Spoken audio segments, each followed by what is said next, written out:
Mission Impossible 8 is currently being affected by the writer's strike. Oh. That's the Dead Reckoning Part 2. Dead Reckoning Part 2, that's right. Yes, so okay. that is on hold for now. I would have thought they would have locked that script in. But I guess... Well, you got to also... when it's on the being day worked on and the whatever. day, yeah. And that's the kind of series of films where they think about it. You know? That's true. Yeah. There are some other movies they don't think about it. Yeah. We need a thing for Simon Pegg to say when Tom Cruise is doing something insane. And we'll figure it out on the day. He goes, Ethan, no, I don't know. We'll get Simon Pegg's genuine reaction from whatever insane thing is happening. Exactly. Ethan, don't go into space.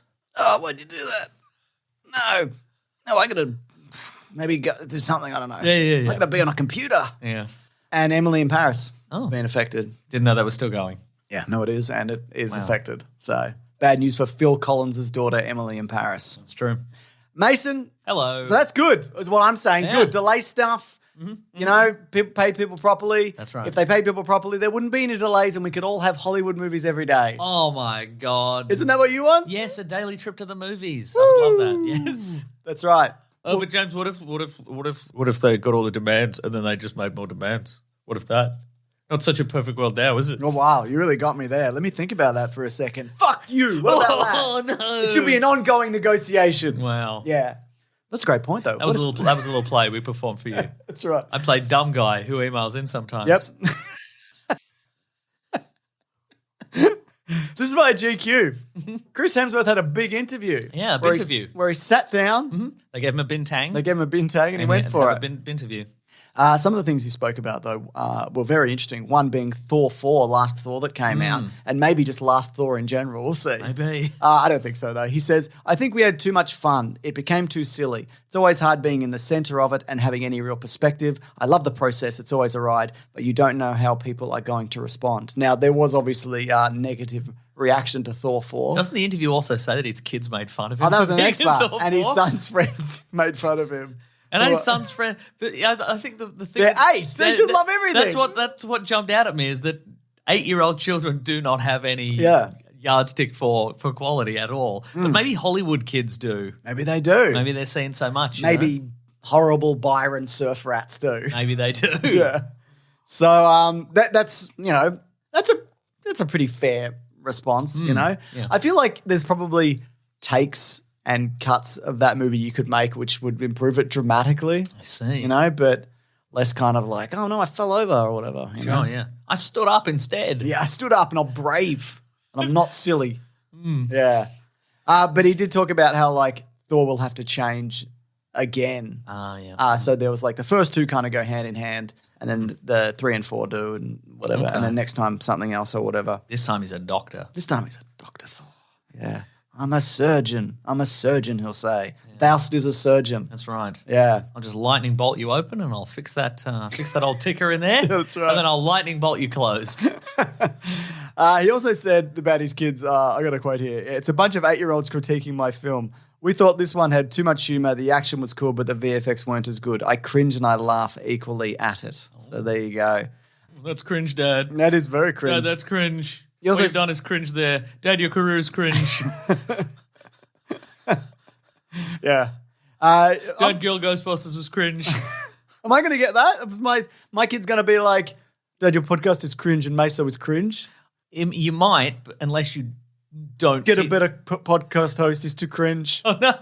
If all you have to do is not teach your child the word cringe, and if he comes home from school and he's like, "Dad, what's cringe?" You'd be like, "Sounds like a made up word." Yes. No. Made up. Oh, your teacher said it? No, they're wrong. I'm going to get them fired. They're using sus. Yeah. Kids, like, he's saying sus. He's like, that's sus. This is sus. I'm like, none of those things are sus. I'll tell you what's sus. All right? The government. The government's sus.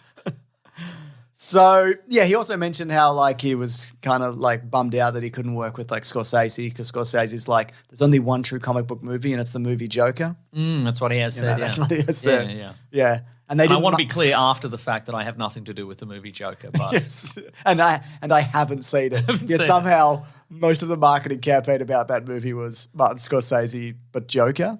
Yeah, and he also said in relation to some of the latest Marvel movies, he said this is in reference to Ant-Man 3. He was like, they can't all be big. It sucked. Wow, here's the thing. And Paul Rudd sucked. He said movies can't be all big world-ending things. Like, you have to make smaller stories. And this was in reference specifically to Ant-Man 3. I was like, the end of the world is coming and whatever. But he's like, maybe you should have made a smaller story. But he also said, I haven't seen it. Whoa. Which makes me think he has seen it. And he didn't want to be like, I saw it and I didn't like it. I was in a session with Martin Scorsese and neither of us saw it. I saw an ad on YouTube the other day remember when Ant-Man 3 was coming out and there was going to be a companion book? Oh, the Scott Lang look book, out, Look out for the little guy. I saw an ad for that. Paul Rudd's it's real and you can get it. Yeah. And it's from 2 weeks ago. And I'm like, man, nobody's getting that. What are you thinking? Is that the comment you left? Yes. Hey, Paul man, Rudd. what are you doing? Yeah. Guys, you've got to buy it, otherwise they'll take away the amulet that means I don't age. Or my aging will come back over a weekend. Oh, no. They've Dorian grade me. Well, I guess that is the choice that a lot of actors make in Hollywood now, which is do you jump into the big blockbuster machine? I mean, I guess it's always been that way. Yeah. But over the last decade or so, it's been stars being locked into, multiple picture deals, an entire, you have to eat, sleep, and breathe your character and the universe they live in, and all their relationships with every other character and all the potential storylines they could, be made. Or you can do a more artsy thing that isn't going to win you, that isn't going to make you rich, win you money, or win you money. You yeah. know? Well, I think there's a few people who kind of do both. I would say Adam Driver's a good example of that. Mm-hmm. He can do as many good or bad Star Wars movies and whatever, and That's then, true, yeah. and then be like, and now I'm in this movie about monks or whatever. Yeah. Or dinosaurs. Yeah, that's it's one for you and one for me. One for you guys, Star Wars. One for me, 65 million year old dinosaur movie or whatever. Space dinosaurs. Yeah. That's my one. That's for the I've got to scratch that artistic itch, Totally. And I think he said something like, well, I'm never going to be in a Scorsese or a Tarantino movie. He was in, do you remember Bad Times at the El Royale? Yeah, I quite like that. That was that kind of vibe, wasn't it? I felt that was very much attempting to be a Tarantino-esque kind of movie. But I don't know, reach out, Reach out? Put some feelers Do out. better? Is that what you're saying? Get Kevin Feige in the room with Scorsese and be like, give Hemsworth a thing. Yeah. He can be Italian. Yeah, it'll be Italian for you.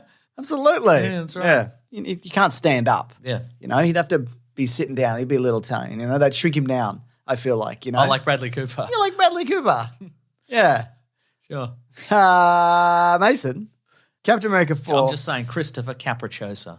That makes sense. Yeah. But can you imagine Chris Hemsworth sitting around an Italian mobster table? He's too big. They'd have to give him a comb over and they shrink him down. Make him all hunched or something. They'd have to petrify him. He could be one of the guys. There's always a non-Italian guy and he's maybe he's sleeping with the boss's wife and then they take him out in a field and shoot him in the back of the head or whatever. That would be fun. Right. But he'd have to go real weedy. Yeah. He'd have to go not all muscled. Yeah.